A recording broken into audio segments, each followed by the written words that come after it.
Pessoal, mais uma vez, boa noite. Né? A aula de hoje a gente vai falar um pouquinho sobre a ideia da nossa gestão de projetos de melhoria.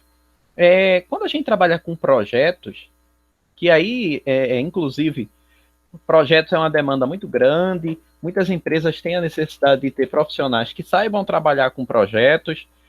Projetos, em alguns cursos, é uma disciplina inteira, então a gente fala só sobre projetos, os 6 meses só falando sobre isso. Terminando o curso, você pode fazer também pós-graduações na área de gestão de projetos. A gente tem aqui em Pernambuco algumas pós-graduações voltadas para a área de projetos, onde a gente vai estudar um pouquinho de cada coisa. Né? Quando a gente fala de projeto, a ideia de projeto, basicamente, para diferenciar o projeto do processo de rotina, do processo comum de rotina, é que o projeto é algo que tem um objetivo claro e que tem um certo prazo. Ou seja, o projeto ele tem um começo, tem um meio e tem um fim. Ele já tem um prazo definido. Quando a gente fala do rotina, não, a rotina vai ser uma coisa contínua. O projeto ele não é contínuo, ele é executado, atinge lá seu objetivo e depois você pode iniciar um outro projeto. Quando a gente atua na área de gerenciamento de projetos, por exemplo, algumas pós na área de gerenciamento de projetos, a gente tem módulos. Então, um módulo seria, na verdade, um módulo para cada uma das grandes áreas de gerenciamento de projeto. Então, a gente controla, por exemplo, o escopo, que a gente falou na aula passada. Escopo é o que o cliente quer, não é? É o briefing que a gente fala, é a definição inicial do objetivo do seu trabalho. Esse projeto ele vai ter um custo, um determinado valor, que isso é um problema no Brasil, não é? Sem querer entrar em questões político-partidárias e coisas afins. Quando a gente fala de custo e projeto, gera dor de cabeça. Porque esse tridente aqui, custo, tempo e qualidade, sofre. Veja que a gente está vendo nessa situação. Quer dizer, você pegar dinheiro público já é algo ruim. Você pegar dinheiro público numa época em que tem gente com problemas nessa pandemia, é pior ainda, né? Mas aí você vê o quê? Tempo. A gente não tem muito tempo para estar trabalhando, para estar negociando, aí o pessoal compra em qualquer custo. Isso atrapalha o projeto. Olha a Copa do Mundo, a mesma coisa. A Copa do Mundo está chegando, a Copa do Mundo vai ser em junho. Aí o que é que teve na Copa no Brasil? Correria. Porque como a gente não ia conseguir cumprir o tempo definido, a gente terminou gastando mais do que deveria. E ainda sofre na qualidade, porque quando você tem um tempo muito curto, você faz de todo jeito, aí a qualidade sofre também. Então a gente tem que ter esse trio aqui, né? Ele é fundamental. Primeiro tem um escopo. Eu preciso cumprir, aquilo que foi definido, aquilo que foi solicitado.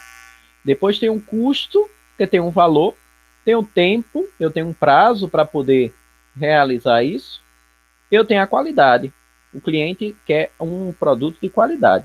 Aí a gente tem riscos. Toda aquisição tem risco, né? Todo trabalho tem risco. Então a gente também tem que gerenciar os riscos do projeto. Tem as comunicações. Hoje em dia, cada vez mais é importante eu ter um bom sistema de comunicação dentro da minha empresa. Eu trabalhar o endomarketing, eu trabalhar a comunicação interna, eu garantir que as pessoas estão entendendo aquilo que eu estou falando, né? Então, comunicação também é algo fundamental. Eu tenho que gerenciar os recursos humanos, porque sem pessoas eu não consigo cumprir meus projetos, e as aquisições que são realizadas, os insumos, as matérias-primas, os materiais que eu vou usar, tudo isso também tem que ser gerenciado.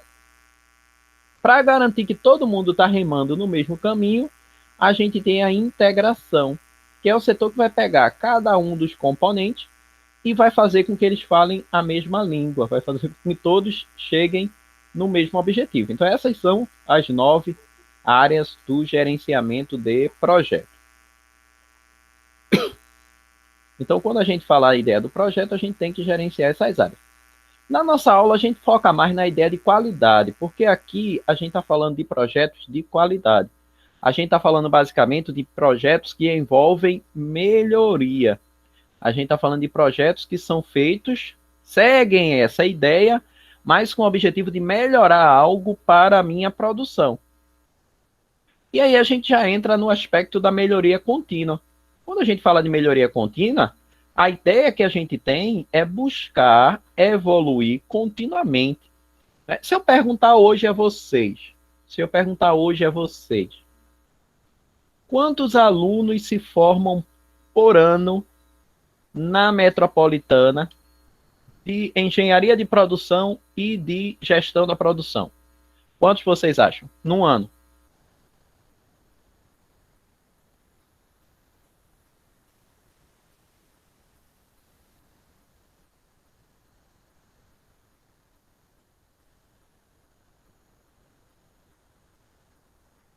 Aí eu pergunto para vocês, quantas faculdades vocês acham que trabalham com engenharia de produção? Quantas pessoas já estão no mercado hoje que trabalham na área de produção? Carregado, supervisor, coordenador, líder. Quer dizer, vocês trabalham na área de produção, tá aqui, ó, né? Tá no meio aqui desse grande aquário. É uma área que tem muita vaga, mas tem muita gente. Aí termina diluindo as vagas, porque como tem muita gente, parece que tem poucas vagas.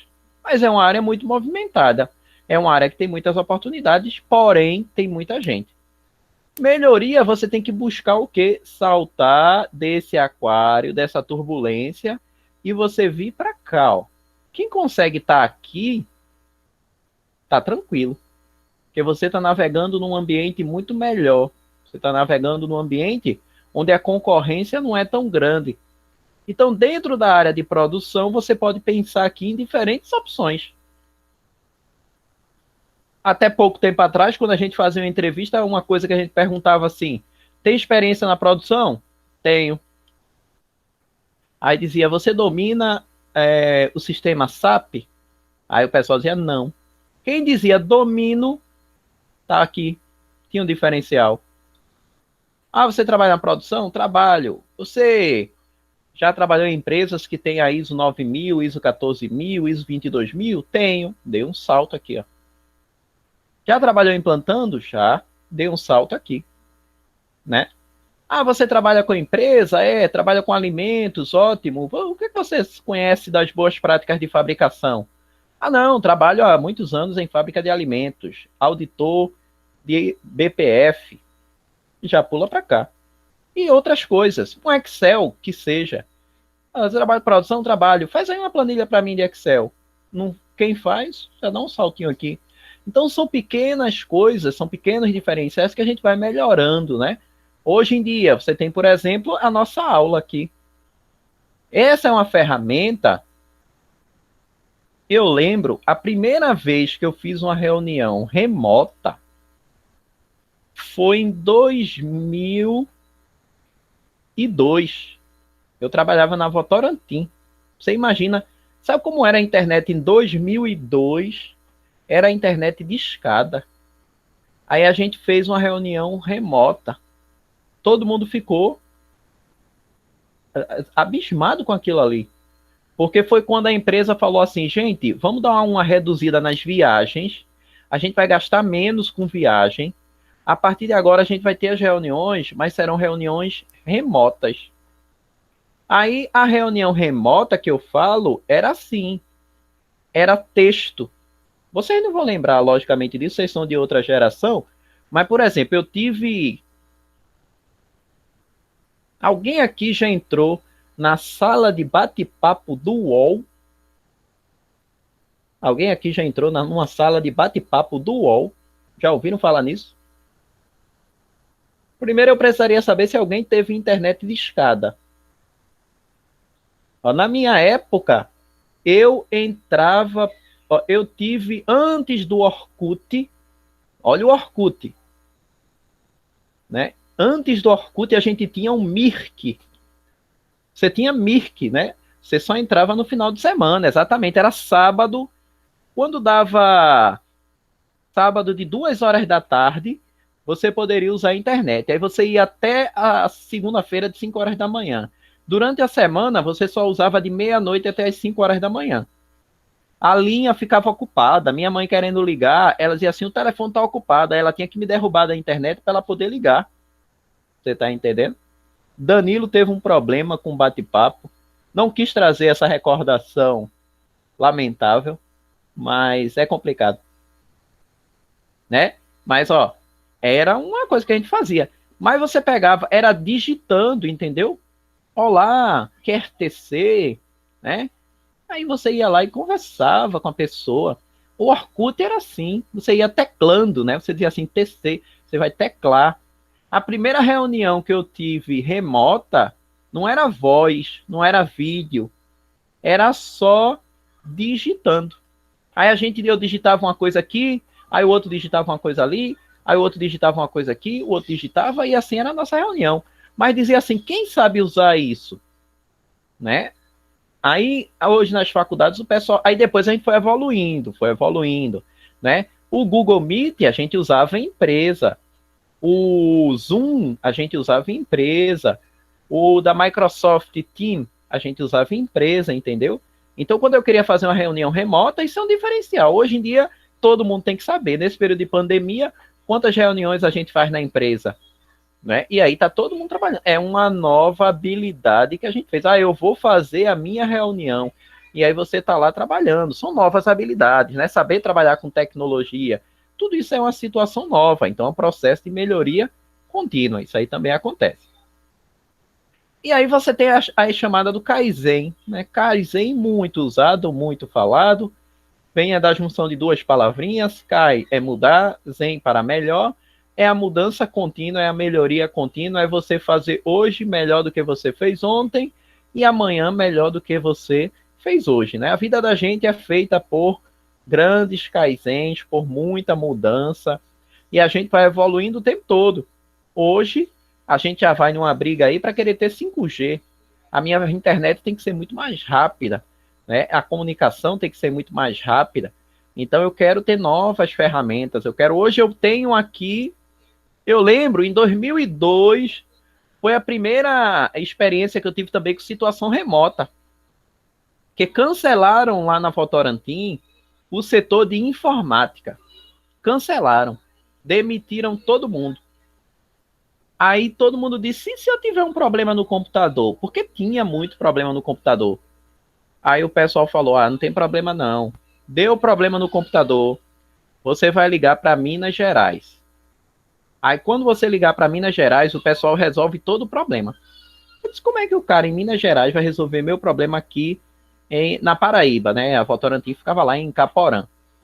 Aí eu liguei pro camarada, já com aquele desconfiômetro elevadíssimo, e disse: ô meu querido, tô com um problema aqui com o meu computador. Aí ele só perguntou isso: diz aí o número da tua máquina e o nome do teu usuário. Aí eu botei lá o nome do meu usuário e o número da máquina. De repente, do nada, o mouse começou a mexer. Ele clicou aqui, clicou ali, clicou. Quer dizer, o cara em Minas Gerais, ele teve acesso remoto ao meu computador. Você está entendendo? Então, o profissional de informática também teve que evoluir. Eu também tive que evoluir. A gente teve que propor essa melhoria para poder. E aí, lá em Minas Gerais, era o único setor que tinha de informática no Brasil todo. Qualquer dúvida, qualquer dificuldade, o camarada ia lá. Então, isso são mudanças, né, que a gente vê o tempo todo. No caso de melhoria voltado para a qualidade, né, quando a gente fala de projetos de qualidade, a gente vai usar o PDCA. PDCA vocês escutam falar, né? Vocês já estão aí cansados de ouvir falar de PDCA. A ideia do PDCA é simples, é um método que a gente usa para facilitar, para melhorar na nossa gestão. Tudo que a gente pensar pode ser usado seguindo o PDCA. É você planejar, desenvolver, checar e agir. Vou fazer um café, planejar. Qual o tipo de café? Quanto de água? Qual a temperatura? Quanto de açúcar? Faço meu café, vou desenvolver. O café ficou bom? Vou checar. Não ficou bom, ficou amargo. Vou agir. Boto mais uma colher de açúcar. Não, ficou bom não, todo mundo gostou. Eu vou agir padronizando. Então, tudo que a gente faz, a gente pode usar o PDCA. Até uma coisa mega complexa, né? Pode ser uma coisa simples ou algo mais complexo. Ah, eu vou construir um estádio de futebol. Pessoas, equipamentos, tempo, custo, materiais, tudo isso está no planejamento. Aí eu vou executando lá, vou construindo o meu estádio de futebol. Será que vai ficar bom no prazo? Eu vou verificando. Será que o que eu estou aprontando está com boa qualidade? Eu vou verificando. Estou vendo que eu não vou conseguir terminar no prazo. Eu vou agir corrigindo. Não, estou vendo que realmente eu vou conseguir terminar tudo direitinho. Eu vou agir padronizando. Deu certo. Da próxima vez, eu vou seguir a mesma ideia para tentar dar certo também. Então, o PDCA é um método que você utiliza bastante. O método PDCA não implica dizer que você usar método, não é a mesma coisa de você ser uma pessoa metódica. Sempre gosto de falar isso. O método não é um gesso. Você tem aqui uma certa flexibilidade para poder estar desenvolvendo suas atividades. O método é um guia, é um modelo. Não é algo engessado que vai fazer você um robozinho e vai impedir você de mudar alguma coisa. Não, é um método que você vai girando aqui o PDCA, né? Não precisa ser algo lento, não precisa ser algo demorado. Pode ser algo que rapidamente eu vou girando, né? Por exemplo, já tive casos que a gente ia fazer uma tratamento ambiental numa fábrica. Aí a gente botou o quê? Um feriado. Um dia eu trabalhava muito na época que todo mundo folgava, que era Carnaval, São João e Ano Novo, que era onde tinha os grandes feriados, e aí a fábrica parava. Quando a fábrica parava, a gente entrava lá com a equipe de sanitização, aí ia fazer a limpeza, né? Só que aí o que é que acontecia? Muitas vezes eu começou a fazer, por exemplo, junho, acontecia muito isso. Quando a gente ia fazer a limpeza, tudo chovia. Aí choveu, e agora? Gira o PDCA. Você vai fazer outra coisa, entendeu? Então, você não vai ficar parado. Ó, vamos pegar, tá chovendo, e agora? Como mudar? Como melhorar? Aí a gente gira o ciclo novamente.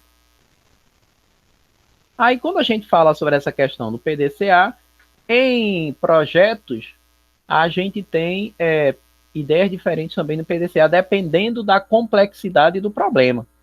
Às vezes é um problema simples. Problema simples eu resolvo rapidamente. É um ver e agir. Coisa rápida. Eu olhei, tem uma goteira. O que é que eu faço?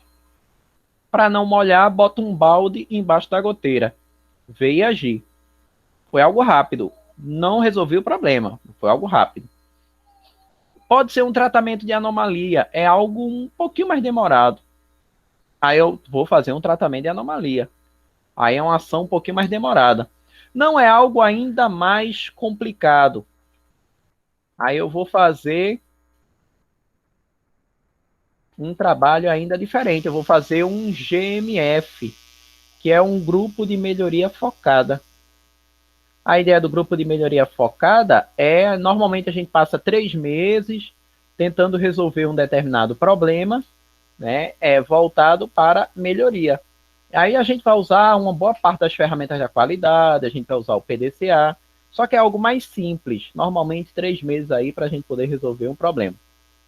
É um problema ainda mais complicado, aí eu posso trabalhar com o MASP, que é um método de análise e solução de problemas. Normalmente ele fica aqui 6 meses resolvendo um problema, vai entrar um pouquinho mais de estatística, vai usar outras ferramentas da qualidade, é algo maior, é algo mais complexo, é algo que vai levar um pouco mais de tempo. E tem situação que é um problema muito geral, é um problema amplo, é em várias unidades, pode ser no Brasil todo, é algo que é um problema, não é algo tão específico, é demorado, vai levar um ano aí normalmente para a gente resolver o problema. Aí eu posso fazer um projeto de 6 Sigma, que aí você tem vários tipos de graduação. Você, como profissional da produção, você pode fazer um curso. Antigamente você tinha que ir para Minas Gerais ou para o Rio de Janeiro fazer. Hoje em dia já tem alguns aqui. Tem alguns assim que não são assim tão bem, digamos assim, aprofundados, não. Tem uns que são bem superficiais. Mas você tem o Green Belt, que é o faixa verde, que é normalmente quem está executando aí as ações. Mas você tem o White Belt, que é o faixa branca, que aí é quem faz parte do grupo de projeto. Normalmente o Green Belt ele vai trabalhar aí com alguns White Belts. Você tem o Black Belt, normalmente uma empresa que trabalha com Six Sigma, ela vai ter um Black Belt, que é a pessoa que vai gerenciar os Green Belts, vai ver os resultados, né, vai avaliar como que está sendo as ações de trabalho dos Green Belts. E tem o Master Black Belt, que aí normalmente são poucos que a gente tem, que é uma pessoa que tem uma bagagem muito boa, que tem uma experiência muito boa na implantação de programas Six Sigma em outras empresas, né, que normalmente aí é consultores, é um pessoal que trabalha na matriz, que tem essa graduação, que tem essa classificação, que fizeram esse aperfeiçoamento. Mas também é um diferencial que a gente vê em muitas empresas, você trabalhar com projetos Six Sigma, você trabalhar com projetos Green Belt. E aí, quando você vai fazer esses projetos, normalmente a gente amplia o ciclo PDCA. PDCA tem 4 fases. Você pode ampliar o projeto, e aí você pode ter, por exemplo, aqui você tem 6 fases. Você tem casos que tem 8 fases. Tem casos que o PDCA vão ter 14 fases. Quer dizer, depende muito da complexidade do problema. Tem casos que a gente vai usar um PDCA mais simples, tem casos que a gente vai usar um PDCA mais complexo. Então, nessa ampliação do PDCA, a gente tem aqui o quê? A gente tem 6 etapas. No P de planejar, nós temos primeiro que estabelecer as metas. Onde eu quero chegar? Aí você vai determinar os métodos a serem usados para alcançar aquelas metas. No D você vai executar, você vai fazer, você vai treinar as pessoas para que tudo funcione corretamente como foi planejado. No C você vai verificar os resultados. E no A você vai atuar em função dos resultados obtidos. Deu tudo certo, padroniza. Deu errado, muda e gira o ciclo PDCA novamente. Então aqui é um ciclo PDCA ampliado em 6 fases, mas como eu falei, a gente tem até 14 fases. Esse daqui é o tradicional, que a gente pegou o PDCA e a gente ampliou em 8 fases, que é o que a gente usa no projeto de MASP, que é o método analítico para a solução de problemas. Aí como é que a gente faz aqui, nesse caso, para poder avaliar um projeto PDCA? Então, primeira fase, identificar o seu problema. A primeira coisa que eu tenho que fazer é entender que eu tenho um problema. Já falei para vocês, eu não consigo fazer um alcoólatra parar de beber se para ele bebida não é problema. Eu tenho um amigo, falei com ele domingo, que nessa quarentena tá meio complicado para ele, porque antes da quarentena ele já bebia todo dia. Então ele falava para mim, dizia assim: Adinaldo, o pessoal fala que bebida vicia. Eu bebo há mais de 30 anos e não estou viciado ainda. Quando eu quiser parar, eu paro. É porque eu não quero parar. Vou parar de beber para quê? Aí ele não quer parar. Quer dizer, para ele, bebida não é problema. Ele acha que está normal, ele acha que está tudo bem, ele acha que está tranquilo e ele segue a vida dele, né? Eu consigo fazer um fumante parar de fumar se para ele cigarro não é problema? Não, né? Então, primeira coisa que eu tenho que fazer é identificar: isso é um problema para mim, sim ou não? Às vezes o que é um problema para mim pode não ser um problema para você. Então as empresas, as pessoas têm percepções diferentes do problema. Ah, eu estou com absenteísmo de 5%. Para muita empresa isso é problema, para outra não é. Ah, eu estou com a rotatividade de 10%. Para algumas empresas é problema, para outra pode não ser. Então, depende muito da empresa, né? Depende muito da visão que a gente tem do problema. Então, a primeira coisa que eu tenho que fazer é Nada melhor para entender um problema do que fazer um gráfico sequencial. Olha o problema que a gente está hoje.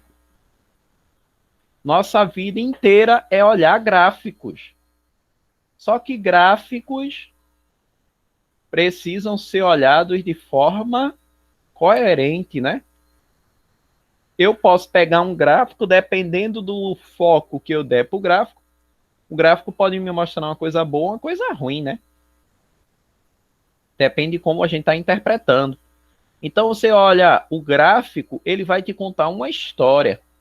Então, aqui, por exemplo, eu tenho um gráfico que está mostrando 12 meses. Você está entendendo? Eu já tive trabalho que o meu gerente ele pediu para mim assim, Adinaldo, faz um levantamento desse indicador aqui. Era pH. Aí eu fui fazer um levantamento. Aí eu perguntei a ele, você quer um levantamento de quanto tempo? Aí ele falou assim, eu quero que você me traga os últimos 5 anos. Aí eu disse, 5 anos? Isso é 5 anos. Só que pH era uma coisa que a gente media a cada meia hora. Imagina você pegar dados dos últimos 5 anos de uma coisa que você mede a cada meia hora. Eram muitos dados. Eu botei no Excel, para você ter uma ideia, no Excel não tinha célula suficiente na coluna para poder botar todos os dados. Não cabia no Excel. Eu acho que o Excel vai até a linha 65 mil e alguma coisa, se não me falha a memória. Não cabia no Excel. Eu tive que botar no Minitab, um programinha de estatística que a gente usava lá. Eu tive que botar porque no Excel não cabia. Você está entendendo? Mas depois eu peguei todos os dados, a gente fez um gráfico. Então eu mostrei para ele, eu disse, ó, nos últimos 5 anos está aqui. Esse é o gráfico. Então a gente consegue, no gráfico, fazer uma representação, né? A gente consegue, no gráfico, mostrar variações e mostrar se está algo bom ou ruim. Aqui ninguém discute. Se eu perguntar a vocês aqui, esse processo, esse indicador aqui, reprocesso, vocês acham que está bom ou está ruim? O que é que vocês falariam, olhando esse gráfico? Meu reprocesso está bom ou está ruim?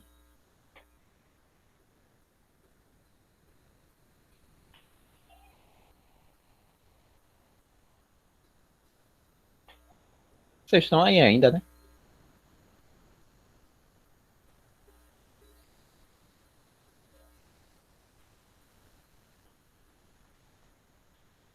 Felipe, eu sei que tá. Felipe já deu sinal de vida.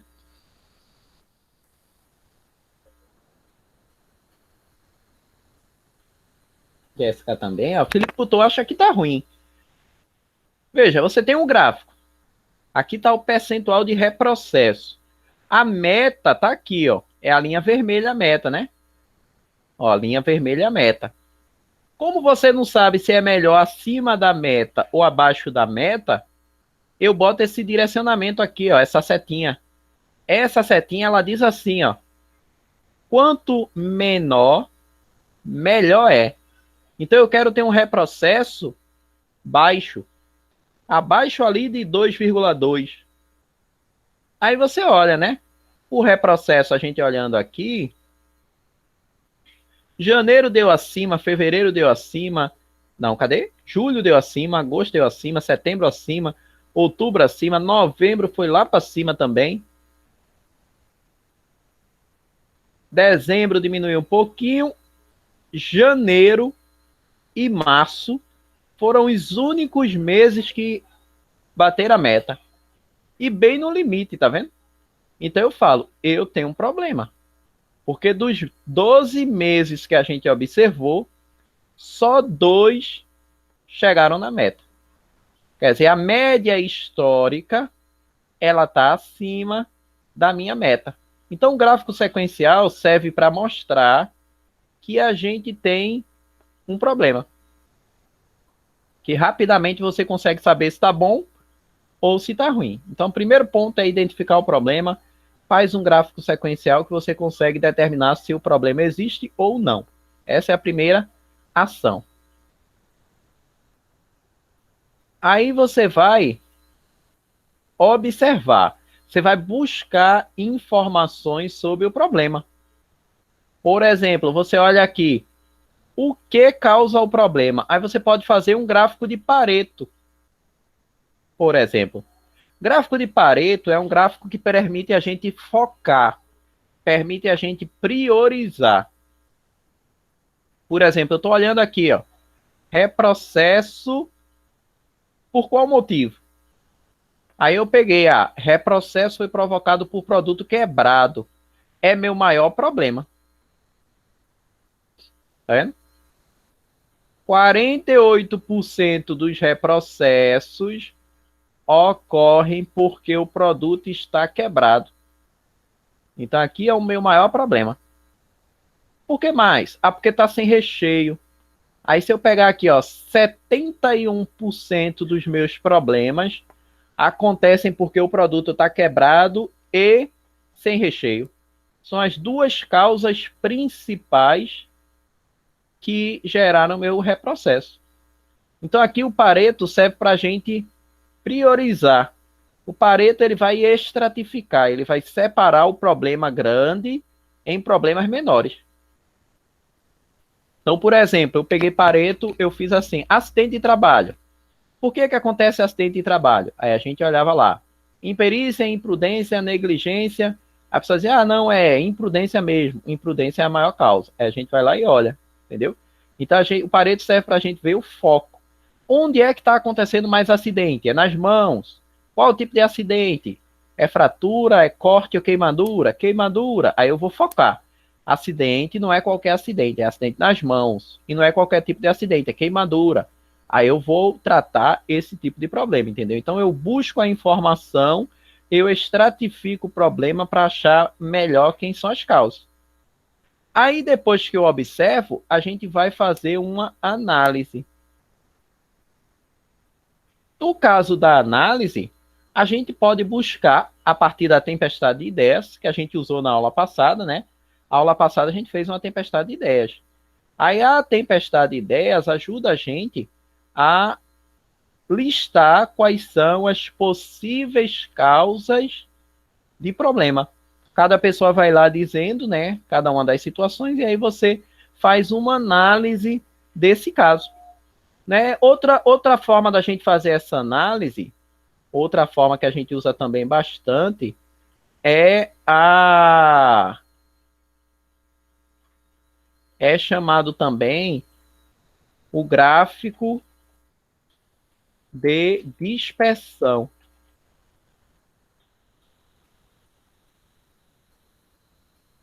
Gráfico de dispersão, também chamado de gráfico de correlação. Alguém já usou esse gráfico? Alguém já trabalhou com esse gráfico aqui? Todo mundo conhece?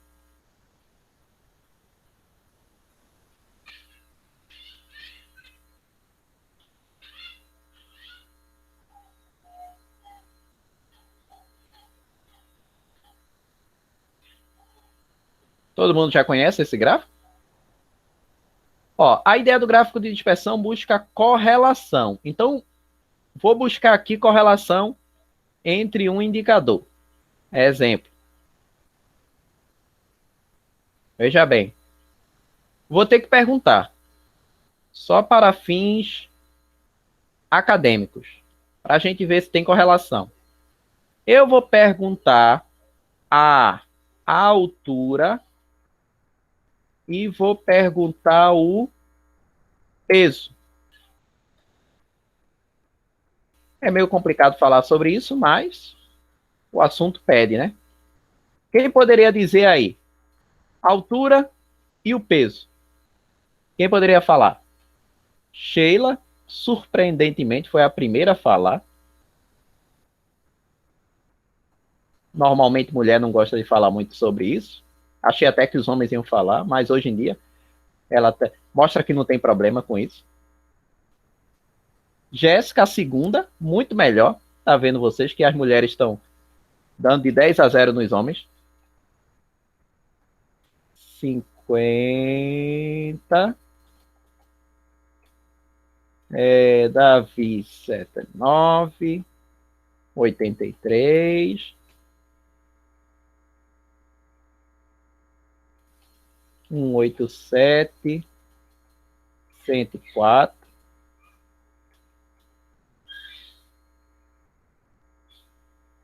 165, 75.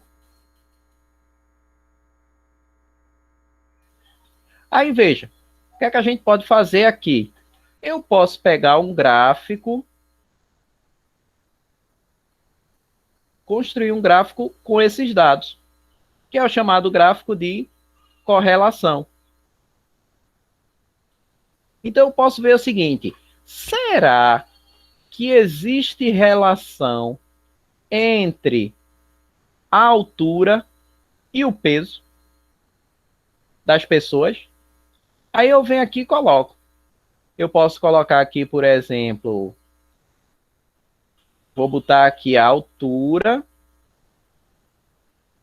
e vou botar aqui o peso. Então imagina que eu vou botar aqui o peso, eu vou botar 50, 60, 70, 80, 90, 100, 110. Fiz aqui para o peso, né?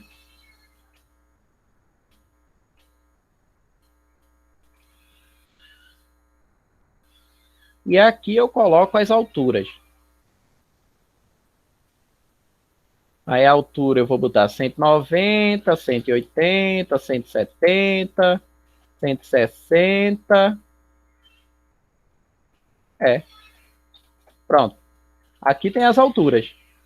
Aí vou fazer aqui os pontos. No caso aqui ficaria assim.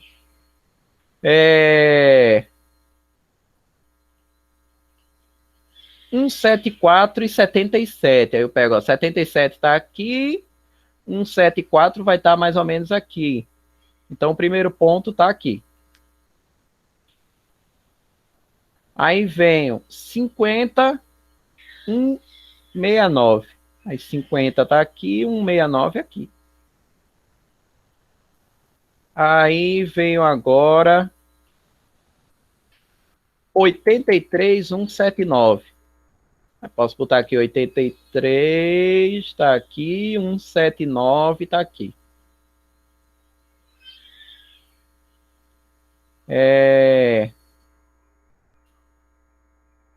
187, 104.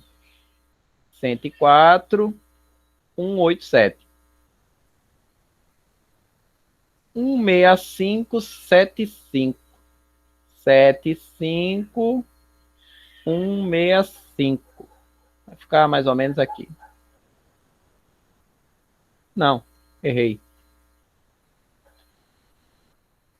165 é aqui, né? 75. Vai ficar aqui.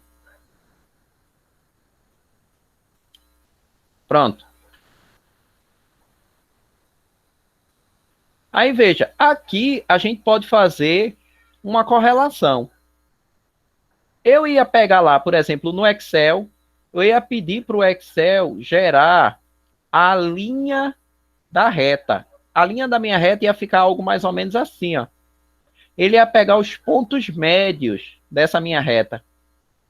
E aí, observando esse gráfico, vocês poderiam dizer o que existe correlação entre altura e peso. Analisando esse gráfico, vocês acham que existe correlação?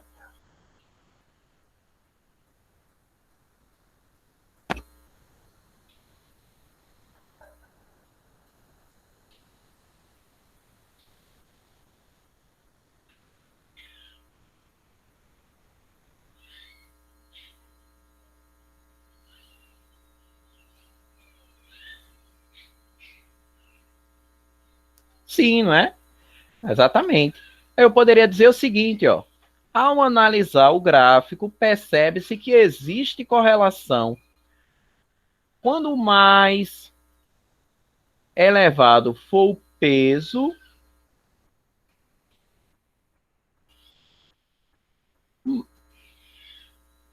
na verdade, quanto maior for a altura, maior é o peso.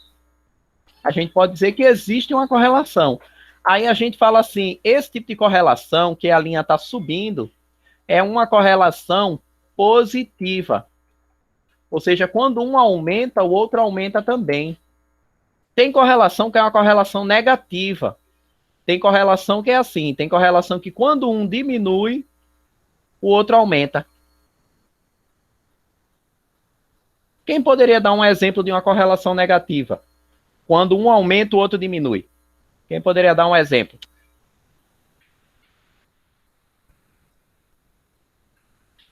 Uma correlação negativa. Quando um aumenta, o outro diminui. Altitude e temperatura? Perfeitamente. Exatamente isso aí. Você, quando a pandemia passar, você vai para Garanhuns. Aí a gente fala o quê? Vou subir a serra, né? Você sobe lá. Aí você diz, a altitude lá é maior. Quanto maior for a altitude, menor é a temperatura. Teve gente que criticou, sem querer falar de questões político-partidárias e coisas afins, mas teve gente que criticou aí o nosso ilustríssimo ministro interino, porque ontem ele falou que na região Nordeste e região Norte, nós seguimos aí o clima do hemisfério Norte. Possivelmente ele foi para Garanhuns, né? Porque nessa época, quem foi para o Festival de Inverno em Garanhuns, percebe que é frio realmente, né? Eu lembro que eu tinha que usar um casaco, eu tinha que usar uma jaqueta, e ainda fiquei com frio, e ainda tive que tomar lá um chocolatinho quente para poder me aquecer. E tô em Pernambuco, é Pernambuco, você tá entendendo? Mas é altitude, né? Ali tem essa questão da altitude. Quando você sobe, você tem isso. Um outro exemplo, quanto mais eu gasto, menos dinheiro eu tenho na conta.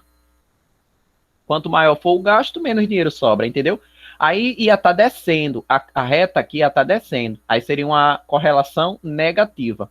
Quando um aumenta, o outro diminui. Uma correlação negativa. Poderia acontecer também, entendeu? Agora aqui eu poderia perguntar a vocês assim, foi uma correlação perfeita? O que é que vocês acham? Foi uma correlação perfeita? Que a correlação é positiva, ok, está subindo, mas é perfeita. Sempre o maior altura vai ter o maior peso, sempre a menor altura vai ter o menor peso? Não, né? Exatamente.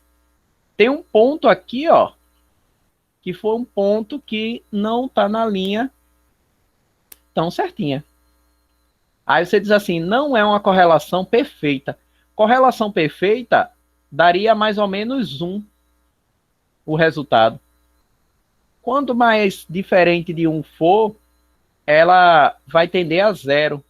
0, se for 0, a gente diz assim, não tem correlação.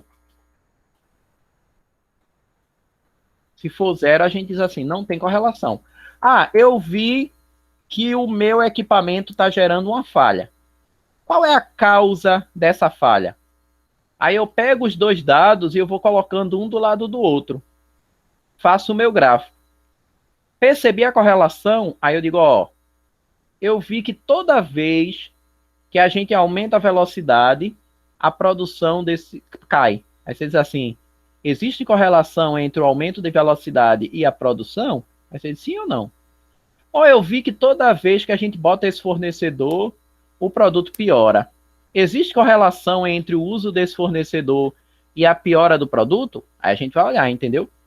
Ou eu vi que toda vez que a temperatura sobe, começa a aparecer falha de qualidade. Tem correlação entre o aumento da temperatura e falha de qualidade? Então a gente vai buscando, na análise, a gente vai buscando entender a correlação. Agora, onde é que muita gente erra?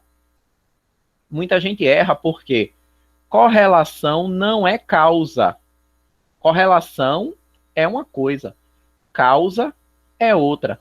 Por exemplo, eu posso dizer assim, quanto maior a altura, maior o peso. Existe correlação. Mas eu não posso dizer que peso é provocado pela altura. Gente, por que a gente tem tanta obesidade no mundo? Aí vai dizer assim, porque o pessoal está crescendo muito? É isso? Você vai dizer não. Você está entendendo? Então, correlação é uma coisa, causa é outra. Achar que tem correlação é algo. Achar causa, aí a gente vai ter que usar outras ferramentas para ver se essa correlação confere realmente com a causa. Entendeu? Então, isso aí dá uma dor de cabeça danada, porque muita gente quer tratar correlação como se fosse causa. Em processo, em indústria, muita gente faz isso aí. Aí você não pode cometer esse risco. Achou a correlação? Ótimo. Vamos ver se é causa agora? Aí a gente vai testar. Você vai ter que testar as hipóteses para ver se realmente correlação diz respeito à causa. Tá entendendo? Veja como é que a gente faz. Vou dar um exemplo na área de saúde, mas que a gente usa também em produção a mesma ideia. Veja só como a análise pode ser diferente. Ó. Eu posso analisar o seguinte, veja. Eu quero ver quem tem problema associado à pressão arterial. Aí eu falo assim, ó, vamos olhar o problema. Tem gente que tem pressão alta. Tem gente que tem pressão baixa. Aí eu vou olhar o seguinte. Das pessoas que têm pressão alta, tem gente que come muito sal. Mas eu vejo que tem gente que tem pressão alta, mas que come pouco sal. Das pessoas que têm pressão baixa, tem gente que come pouco sal. É o normal. Mas eu percebo que tem gente que tem a pressão alta, mas que termina comendo muito sal. Aí eu começo a testar isso aqui. Será que a pressão alta é provocada pelo consumo de sal? Aí na minha análise, eu chamo isso aqui de A, eu chamo isso aqui de B, eu chamo isso aqui de C, e eu chamo isso aqui de D. Aí eu falo assim, eu vou olhar o que seria o normal. O normal é quem tem pressão alta come muito sal. E o normal é quem tem pressão baixa come pouco sal. Então eu vou ver a relação entre A e C relacionado com B e D. Se isso aqui for alto, aí eu posso dizer, olha, realmente eu estou vendo que é assim. Quem come muito sal vai ter pressão alta. Quem come pouco sal tem pressão baixa. Então eu estou vendo que o sal é um caso que está muito ligado à pressão alta, deve ser uma possível causa. Aí a gente vai estudar, percebe? Agora, se eu tenho gente que come pouco sal e tem muita pressão alta, aí a gente vai dizer não. Eu estou vendo que o sal não é tão importante, porque eu tenho gente que come sal e tem a pressão alta, realmente. Mas eu estou tendo muito caso de gente que está comendo pouco sal e está tendo pressão alta. Aí você vai ter que analisar. É uma forma de você fazer sua análise pelo problema. Eu poderia fazer a mesma análise agora pela causa. Eu poderia ver assim, ó, sal. Aí ver que é quase a mesma coisa, mas é diferente.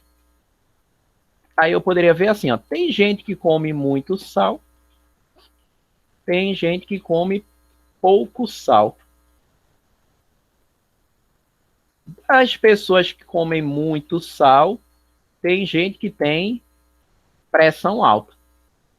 Das pessoas que comem muito sal, tem gente que tem pressão baixa. Das pessoas que comem pouco sal, tem gente que tem pressão baixa. Das pessoas que comem pouco sal, tem gente que tem pressão alta. Aí vê que é quase a mesma coisa, mas é diferente. Aí eu faço igual. Eu chamo aqui de A, chamo aqui de B, chamo de C e D. Aí eu vou testando as hipóteses. Pela lógica, quem está comendo muito sal vai ter pressão alta. Vamos ver se isso é verdadeiro? Aí eu pego esse camarada aqui. Pela lógica, quem come pouco sal vai ter pressão baixa. Vamos ver se é verdadeiro? Aí eu pego esse pessoal aqui. Eu comparo aquilo que eu acho que deveria acontecer com aquilo que não deveria acontecer para testar e ver se algo realmente tem relação. E isso a gente usa o tempo todo em processo. Para você investigar de onde vem essa falha, de onde vem esse defeito, de onde vem essa causa. Isso que a gente fez nada mais é do que você analisar as causas de um problema. É você investigar mesmo, é você testar, é você olhar, é você ver. Tudo isso tem que ter tempo, tem que ter o cuidado, tem que olhar, né? Tem que ter muita análise. Então, se você não analisar bem, vai traçar um plano de ação errado. Tem que analisar bem, porque a próxima fase é você fazer o seu plano de ação. Uma forma de fazer análise também é o diagrama de causa e efeito. É forma de analisar também. Você tem aqui gastos, ó. Mas com o que é que você está gastando? Aí você vem aqui, coloca o que você está gastando e você faz uma espinha de peixe, né? Que é o diagrama de causa e efeito, também conhecido como diagrama de Ishikawa. Também é forma de você estar avaliando, né, os níveis aqui, para você identificar quais são as causas máximas do seu problema e você traçar o plano de ação que vai resolver essas causas aqui. A gente também usa bastante para análise. Aí você faz o seu plano de ação, que também é chamado de 5W2H. Alguém sabe por que chama 5W2H?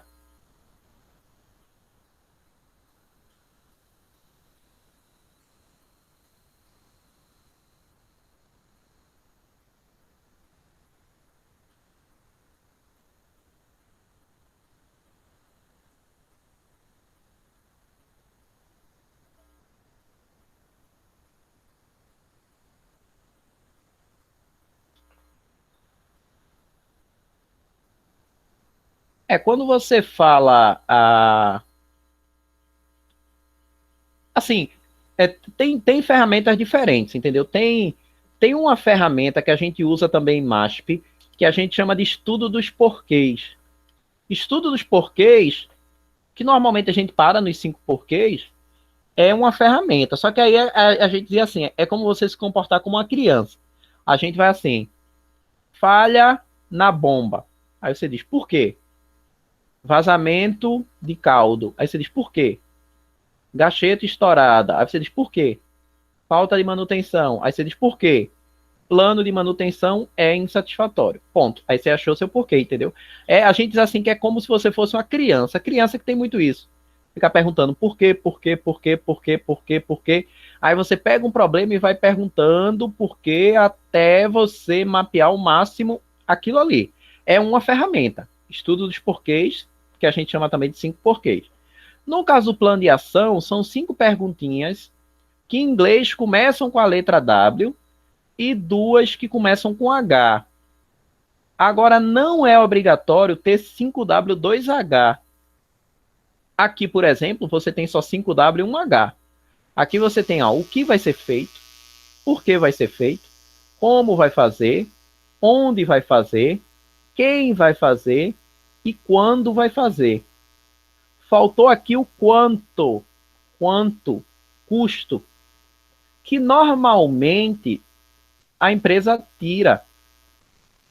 Principalmente o seguinte, veja, imagine que você trabalha na empresa que seu salário está atrasado há 2 meses. Aí, de repente, a empresa trabalha, ela comprou um equipamento que custou R$1 milhão. Você, como funcionário, se você souber desse preço, você vai falar o quê?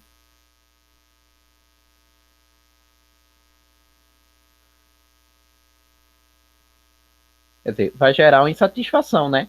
Aí você vai dizer assim, gente, o pessoal está dizendo que estava em crise. Como é que está comprando esse equipamento? Aí a gente não fala quanto custou. Agora é uma visão diferente, assim. Eu já tive casos que a empresa falou, não diz a ninguém que isso é caro, porque se o pessoal souber que isso é caro, vão querer levar. Aí a gente não falou o preço. A gente só dizia assim, cuidado quando você estiver usando, mas era um negócio muito caro. Já tem empresa que vai pelo lado contrário. Tem empresa que diz assim, para que as pessoas tenham maior cuidado, eu vou botar na produção quanto custou para que todo mundo saiba, dizendo, rapaz, eu vou ter cuidado com isso aqui é caro. Se eu quebrar, eu vou ter que pagar, é caro, então eu vou economizar. Aí tem empresa que vai pelo outro lado, entendeu? Mas tem empresa que você não vai ter 5W2H, você pode ter 4W1H, 3W2H. Vai depender das perguntas que você vai colocar. O que tem que ter de todo jeito? O que vai ser feito? Quem vai fazer? E quando vai ser feito? Isso tem que ter. O resto depende de onde você trabalha. Porque tem gente que diz que fica repetido. Ah, por que fazer? Aí tem gente assim, não, o cara já sabe que tem que fazer, eu não vou estar dizendo por que o tempo todo, não. Faça. Aí tem gente que tira o porquê. Tem gente que tira o como fazer.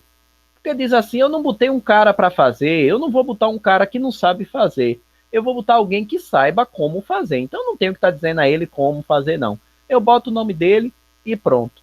Aí tem gente que tira. Tem gente que tira o onde fazer, porque também fica muito repetido, dependendo. Ah, é um plano de ação só para o meu setor. Onde fazer?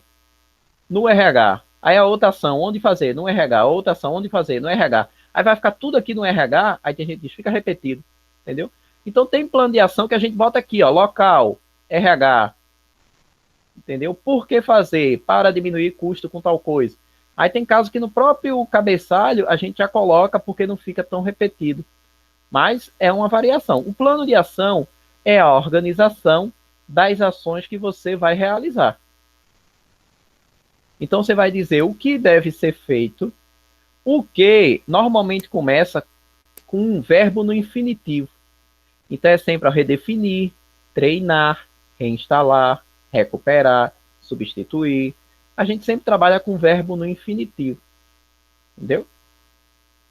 Já é uma dica para o pessoal que está fazendo aí os PPIs. PPI tem um objetivo. Você vai botar aqui, ó, objetivo, verbo no infinitivo. O objetivo é analisar, acompanhar, verificar, testar, desenvolver, analisar, avaliar, discutir. O objetivo a gente sempre bota verbo no infinitivo. O que a gente sempre bota verbo no infinitivo, que dá uma ideia de ação. Quem vai fazer é sempre uma pessoa. É um nome só. Mesmo que tenha duas pessoas fazendo a ação, tem que ter só um responsável. É aquela velha frase que a gente diz, né? O cachorro que tem dois donos morre de fome, né? Então um dono acha que o outro já deu comida, o outro acha que o dono já deu comida, e o cachorro vai e morre de fome, porque ninguém dá. Ou vai comer demais, porque um dono dá comida, o outro dono dá comida também, o cachorro vai comer duas vezes. Né? É aquela frase também do filósofo que falava, né? O homem que tem um relógio sabe a hora, quem tem dois tem dúvida. Olhei no meu relógio aqui, é 8h14. Olhei no computador, é 8h10. Eu digo é 8h14 ou é 8h10. Aí você já fica na dúvida. Um relógio só, um nome só, uma pessoa é o responsável, porque você sabe quem você vai cobrar. E quando é o prazo? Até quando você vai fazer? É o limite. Tenha só o cuidado de quando você fizer um plano de ação e botar o nome de alguém, negocie com ele a data. Eu já tive plano de ação, eu já tive diretor ligando para mim, dizendo assim, Edinaldo, você está com algum problema? Eu disse, não, de jeito nenhum. Ele disse, por que eu estaria com algum problema? Ele disse assim, porque tem duas ações para você que está atrasada há mais de um mês. Aí eu falei assim, que ação é essa?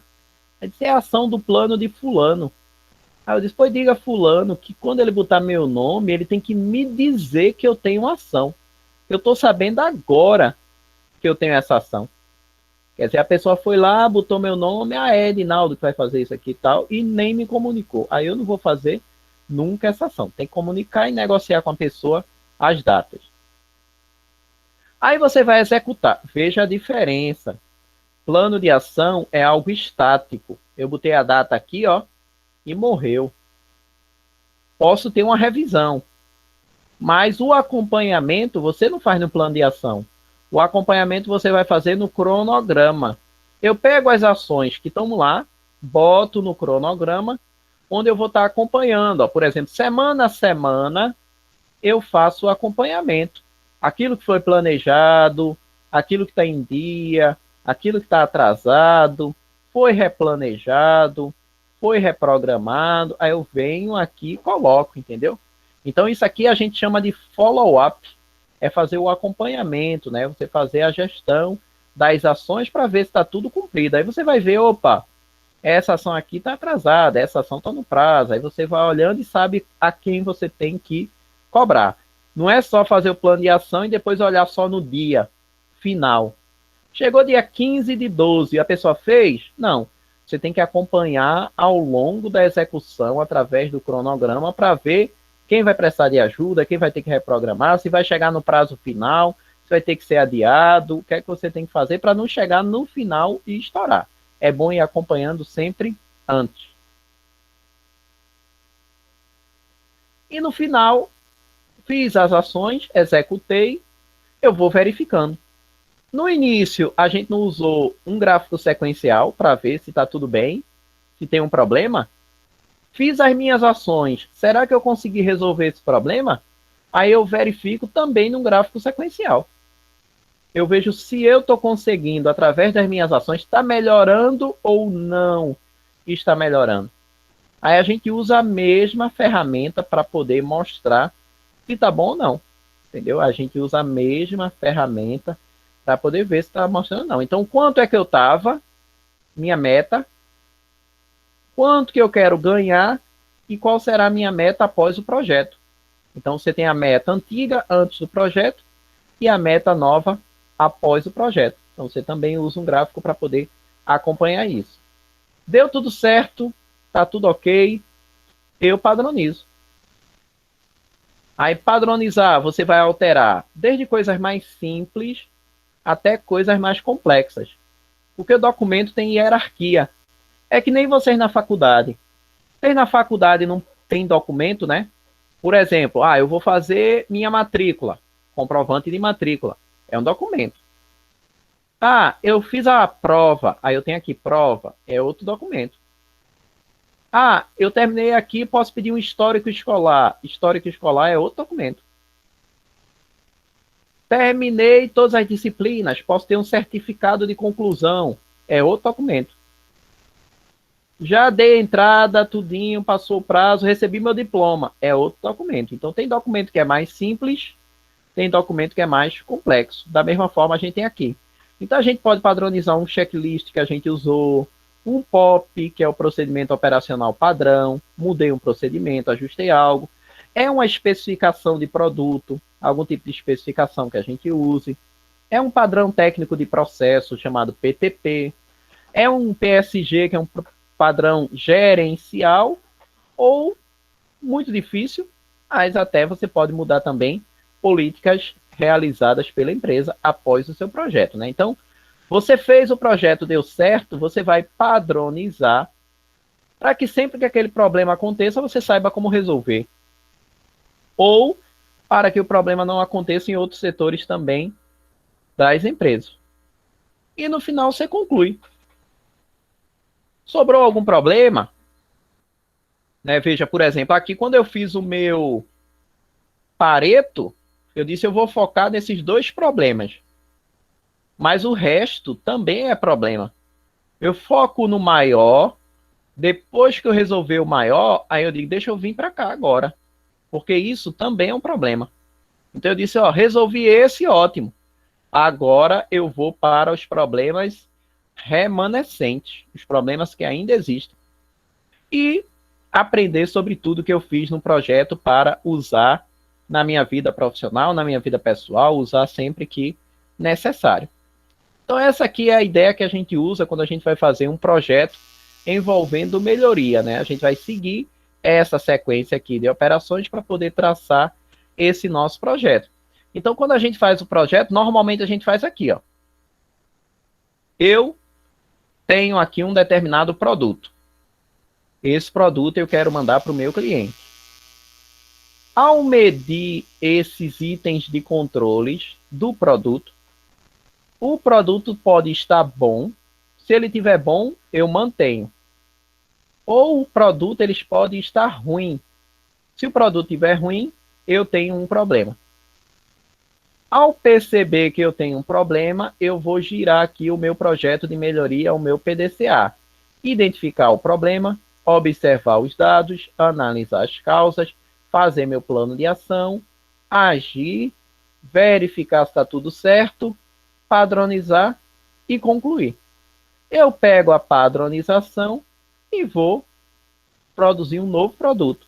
E vou analisar da mesma forma. Por isso que a gente diz que é um ciclo. É algo que sempre se mantém, é algo que a gente vai ter sempre voltado para a melhoria de produtos e de processos. Então, isso aqui é uma ampliação que a gente tem do PDCA voltado para o nosso dia a dia, voltado para a melhoria dos produtos e processos. E aí, a ação que a gente tem você tem várias metodologias, né? Você tem problemas operacionais, é um problema mais específico, é um problema micro, você pode usar as ferramentas da qualidade, você pode fazer um gráfico sequencial, você pode fazer um espinha de peixe, para ver as causas. Na medida que o problema vai se tornando mais abrangente, ficando algo mais estratégico, eu vou subindo aqui o nível. Então, eu posso fazer benchmarking, olhar quem tem as melhores práticas no mercado para aplicar também. Eu posso fazer círculos de controle de qualidade, grupo de pessoas reunidos para tentar resolver um problema. É um problema maior, posso fazer esses projetos de melhoria contínua, que a gente falou, né? Grupo de melhoria, o próprio GMF, que é o grupo de melhoria focada, né?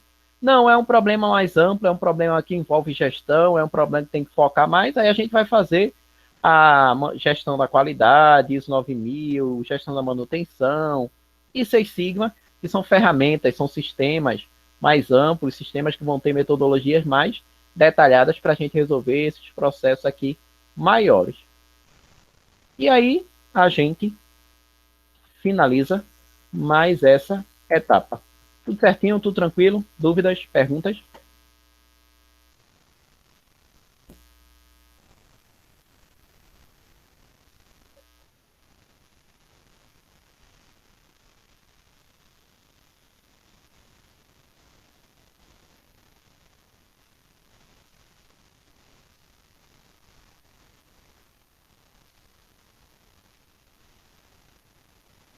Vocês estão aí ainda, estão?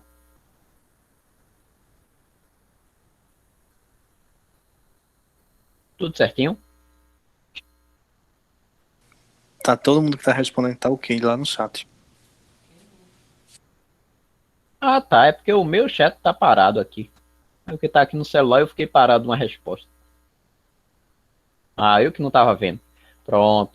Aí nós temos a nossa atividade de... Tá acabando já, viu, gente? A atividade... Eu acho que a gente deve ter essa e tem mais uma só e já acaba, viu? Mas estamos acabando. Estamos aí no processo final, né? Teoricamente, a gente tem um feriado no meio, né? Vai ter aí dia 24, né? Tem São João, tem tudo aí. Amanhã você já tem feriado. Como vocês têm esse feriado aí amanhã, né? Tem um feriado sexta também, tem tudo isso aí. Aí a gente deve ter 2 aulas pelo calendário aí, a gente tá fechando também. Porque tem semana que vem e depois tem um feriado. Aí nós temos essa atividade aqui que é justamente para você praticar o que a gente falou hoje. A atividade fala sobre a questão de projeto de melhoria. E é justamente você fazer um mini PDCA. Aqui eu tenho a empresa, tá vendo? Aí você vai fazer um gráfico sequencial. Você vai fazer um gráfico tempo por mês. Você vai fazer a letra A, você vai fazer um gráfico aqui, ó, tempo por mês. É o primeiro gráfico que você vai fazer.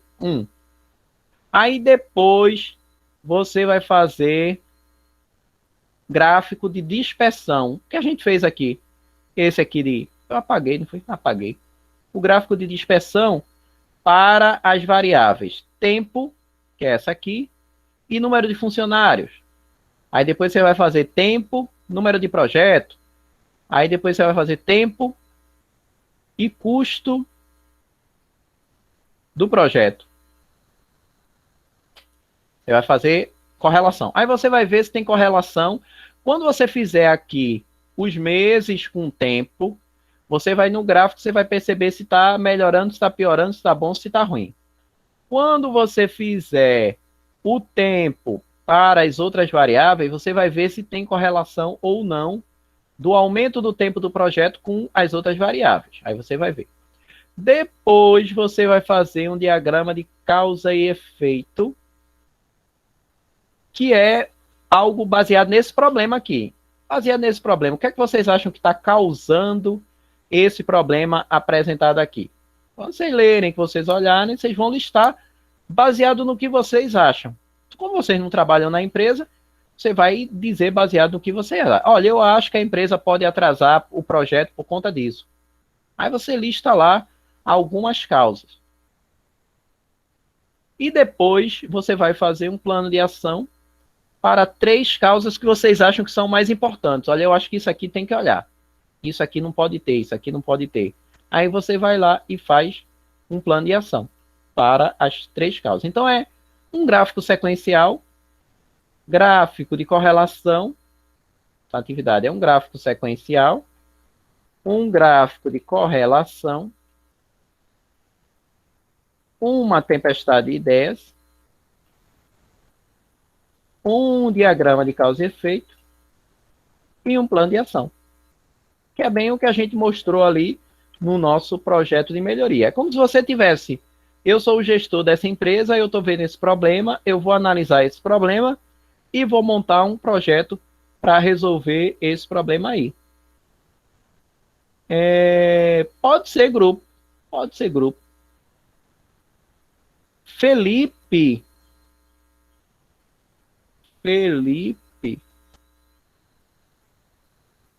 tá pedindo para colocar essa questão na prova. Pode ser também. Felipe tá botando, Sheila tá pedindo também.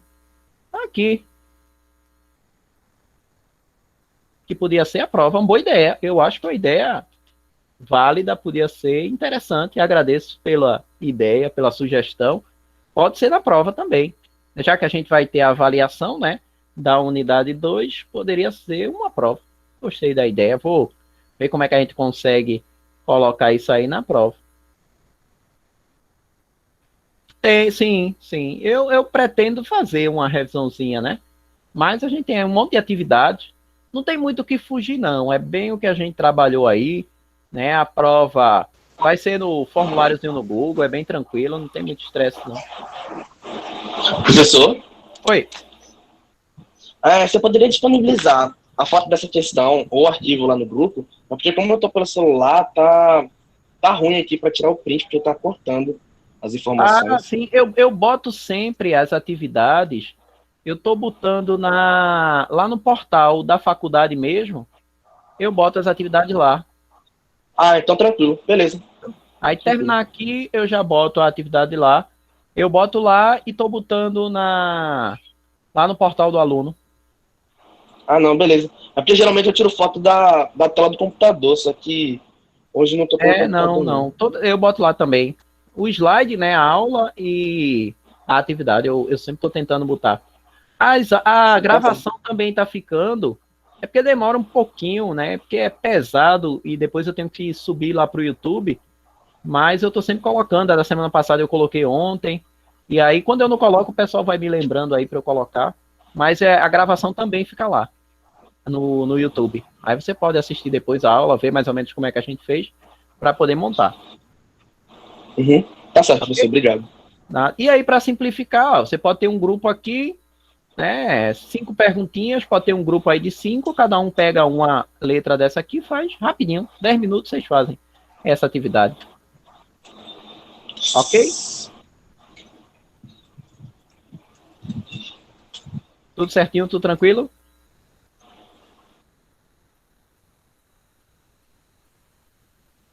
Pronto. No mais, a ideia da gente era essa. Mais uma vez, obrigado pela presença, pela participação. Se cuidem e até semana que vem, ok? Até mais. Tchau, tchau, pessoal.